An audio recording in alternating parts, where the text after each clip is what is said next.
स्वच्छ वातावरण हे आरोग्य सुधरविते। याशिवाय आरोग्य सुविधांमध्ये रुग्णांचा अनुभव सुद्धा वाढविते। केंद्रीय आरोग्य आणि कुटुंब सार्वजनिक आरोग्य सेवा आणि सुविधांमध्ये स्वच्छता, कचरा व्यवस्थापन आणि संसर्ग नियंत्रण पद्धती सुधारण्यासाठी अनुकरणीय कामगिरी करणाऱ्या सुविधांना प्रोत्साहन देण्यासाठी देशातील सार्वजनिक आरोग्य सुविधा प्रोत्साहित करणे आणि त्यांना प्रोत्साहन देणे हे उद्दिष्ट डोळ्यासमोर ठेवून राष्ट्रीय आरोग्य अभियानाच्या अंतर्गत कायाकल्प पुरस्कार योजना जाहीर करण्यात आली आहे। 2019 आणि 2020 या योजनेच्या अनुषंगाने संपूर्ण महाराष्ट्रातील ग्रामीण व प्राथमिक स्वास्थ्य केंद्रांना भेटी देऊन तेथे वेगवेगळ्या पातळींवरती बैठकी घेण्यात येऊन चर्चा सुद्धा झाल्या होत्या।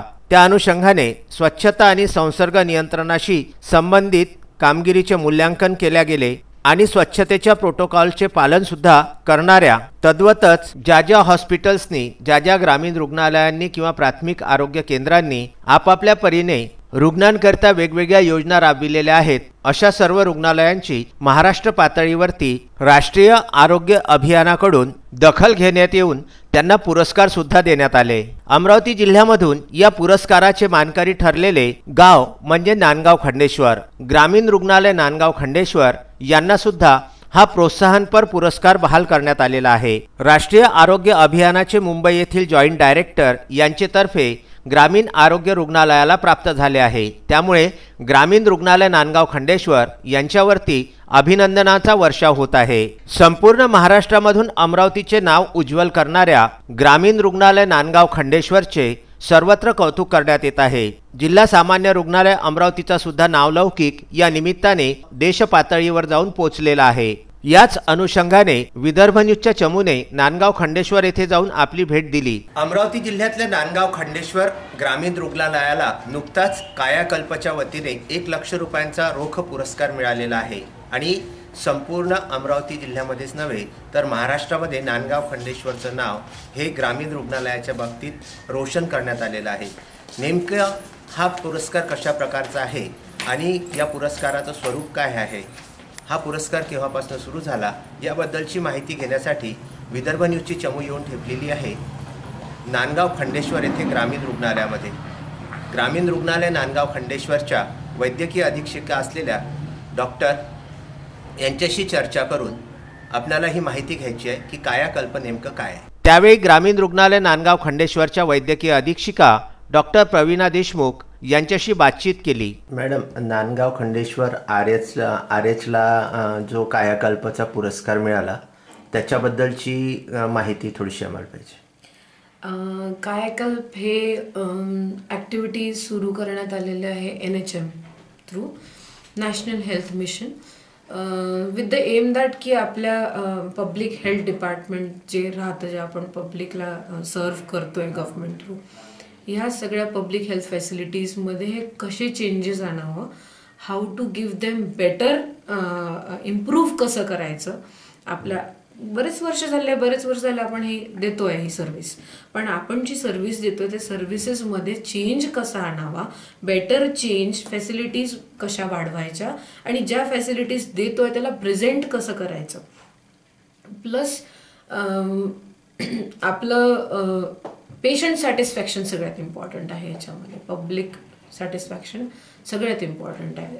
गव्हर्नमेंट रन तर बरेच वर्षांपासून करते आहे, बट आपण जे प्रेझेंट करतोय देतोय त्यांना त्याचं आपण क्वालिटी कशी इम्प्रूव्ह करायची, ह्याची गुणवत्ता कशी मेंटेन करायची आणि कसं ते चेंजेस आणायचे ह्याच्यासाठी हे प्रोत्साहन आहे। NHM द्वारे कायाकल्पचे इन्स्पेक्शन्स होतात प्रत्येक हॉस्पिटल्सला ॲट एव्हरी लेवल, एक डिस्ट्रिक्ट लेवल, इन्स्टिट्यूशनल लेवल्सवर होतं, डिस्ट्रिक्ट लेवलवर होतं, सब डिस्ट्रिक्ट लेवल होतं, रुरल हॉस्पिटल लेवलवर होतं, PHCs लेवलवर होतं आणि ते प्रत्येक सेक्शन्स आणि प्रत्येक लेवल्समध्ये बेस्ट हॉस्पिटल्स निवडल्या जातात दरवर्षी, ज्याच्यामध्ये तुम्हाला प्रोत्साहन पुरस्कार देतात ते काही याच्यामध्ये, आणि त्या पुरस्कारांद्वारे प्रेरित करण्यात येते सगळ्या इन्स्टिट्यूटला, कारण की हे काम पब्लिक हेल्थ डिपार्टमेंटचं काम कुठल्या एकट्या माणसाचं काम नाही आहे, पूर्ण इन्स्टिट्यूटला इट्स अ टीम वर्क। तर ज्या टीमला तुम्ही प्रोत्साहन द्याल, जसं प्रोत्साहन द्याल त्यांना तसं ते तुम्हाला आउटपुट जास्त देतील आणि बेटर आउटपुट देतात। यामध्ये सगळ्यात मेन इम्पॉर्टंट हे असतं की आपलं ॲटिट्यूड, कर्मचाऱ्यांचे ॲटिट्यूड्स चेंज झाले पाहिजे. सर्व्हिस देते वेळीसुद्धा आणि घेते वेळीसुद्धा. जेव्हा आपण कुठल्या हॉस्पिटलमध्ये जातो किंवा कुठली सर्व्हिस घ्यायला जातो तर आपली अपेक्षा काय असते की आपल्याला बेस्ट मिळालं पाहिजे आणि आपल्याला स्वतःला प्राऊड फील झालं पाहिजे. We should be taking pride in that की नाही मी त्या हॉस्पिटलमधून ट्रीटमेंट घेतली. ठीक आहे. तर हे प्राऊड फिलिंग याच्या मागे जी आमची सर्व्हिस देण्याची जी पद्धत राहते किंवा त्या फॅसिलिटीज राहतात, best of best facilities, how you present yourself to the पेशंटशी कसे बोलता तुम्ही, कसं प्रेझेंटेशन असतं, तुमचं क्लेनलीनेस किती मेंटेन होते, ह्या सगळ्या गोष्टींकडे हे लक्ष हे गव्हर्नमेंट सध्या देते आहे. आणि that is the best thing that government is doing आता हेल्थ डिपार्टमेंटमध्ये. आणि प्रत्येक हॉस्पिटलचे इन्स्पेक्शन्स होतात, दरवर्षी होतात आणि त्यातले बेस्ट हॉस्पिटल्स निवडल्या जातात जेणेकरून त्यांना प्रोत्साहन पुरस्कार दिल्यावर आमचं क्वालिटी काम करण्याची हे इच्छासुद्धा, चांगलं काम करण्याची इच्छासुद्धा आमची वाढते आणि इम्प्रूव्हमेंट्स होतात. तर हे याच्या मागचा हेतू आहे मेन. तर तसंच आमच्या इथे पण कायाकल्पसाठी आमची मागच्या वर्षी निवड झाली होती 2019-20 साठी आणि त्या RH लेवलवर होता, आमचं रुरल हॉस्पिटल लेवलवर. तर ह्याच्यामध्ये आम्हाला आमचे इन्स्पेक्शन झाले 3 वेळा. एक डिस्ट्रिक्ट लेवलचं असते की इंटर डिस्ट्रिक्ट येतं तुम्हाला चेकिंगसाठी.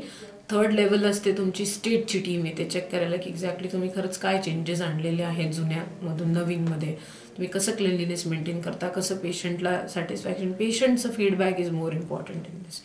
याच्यामध्ये आमचे 3 लेवलवर इन्स्पेक्शन्स झाले आणि त्या इन्स्पेक्शन्सद्वारे स्टेटनी आम्हाला त्याच्यामध्ये अवॉर्डच्या लिस्टमध्ये आम्हाला निवडलेलं आहे आणि आम्ही खूप थँकफुल आहे त्यांना की आम्हाला त्यांनी निवडलं. याच्यामध्ये माझी पूर्ण टीम, माझे पूर्ण hospital RH Nandgaon Khandeshwar district Amravati, आम्ही फार आभारी आहोत की आमचं कामाकडे लक्ष ठेवण्यात आलं आहे की आम्ही काय काम करतोय, कसं काम करतो आहे. आणि आम्ही आता याच्यावरून आम्हाला पण कळलं की आम्ही कुठल्या लेवलचं आम्ही काम करू शकतो. आम्हाला आमची गुणवत्ता कळली की आमचं पर्सेंटेज कळलं की आम्ही किती कुठल्या लेवलवर आहोत आणि अजून आम्ही किती इम्प्रूव्ह करू शकतो. आणि बाकीच्या हॉस्पिटल्सच्या कम्पॅरिझनमध्ये आम्ही एक्झॅक्टली काय देतो आहे पेशंटला, कशी सर्व्हिस देतो आहे, आम्हाला स्वतःचं अवलोकन करायसाठी आम्हाला ते खूप चांगला प्लॅटफॉर्म मिळाला आहे. त्यासाठी मी सरकारची फार आभारी आहे, स्टेट गव्हर्नमेंटची फार आभारी आहे. सगळ्यात इम्पॉर्टंट तर आमचे जे वरिष्ठ आहेत district level civil surgeon sir Nikam sir, आमचे खूप जास्त आम्हाला त्यांनी हेल्प केली आहे प्रत्येक गोष्टींमध्ये, इम्प्रूव्हमेंटमध्ये. त्यांचं गायडन्स एव्हरी टाईम, दर मंथला आमच्याकडे व्हिजिट, प्लस आमच्या सगळ्या कामांमध्ये जिथे कुठे अडकतात आमचे कामं त्याच्यामध्ये आम्हाला तिथून कसं बाहेर काढणे, कसं प्रोत्साहन करणे, कसं आम्हाला गायडन्स जो आम्हाला त्यांचा मिळालेला आहे, त्याच्यामुळे आज आम्ही या लेवलवर आलो. तर महाराष्ट्रामधून किती लोकांमधून आपली निवड झालेली आहे साधारणतः? RH लेवल तर सगळेच RH लेवलला घेतलं होतं. या वर्षी डिस्ट्रिक्टमध्ये 3-3, 4-4 हॉस्पिटल्स असे निवडल्या जातात. तर त्या याच्यामधून आम्हाला स्टेटमधून आमचं गुणवत्ताप्रमाणे, पर्सेंटेजप्रमाणे आम्हाला ते नामांकन आमचं झालं होतं. त्यामध्ये आम्हाला हा अवॉर्ड मिळालेला आहे. तर आम्हाला 1 लाख रुपयाचं बक्षीस पण मिळालेलं आहे. त्याकरिता पण आम्ही गव्हर्नमेंटचे फार आभारी आहेत. विदर्भ न्यूज करिता नांदगाव खंडेश्वर येथून उमेश चव्हाण, सागर सव्वालाखे आणि उत्तम ब्राह्मणवाडे यांचा हा वृत्तांत.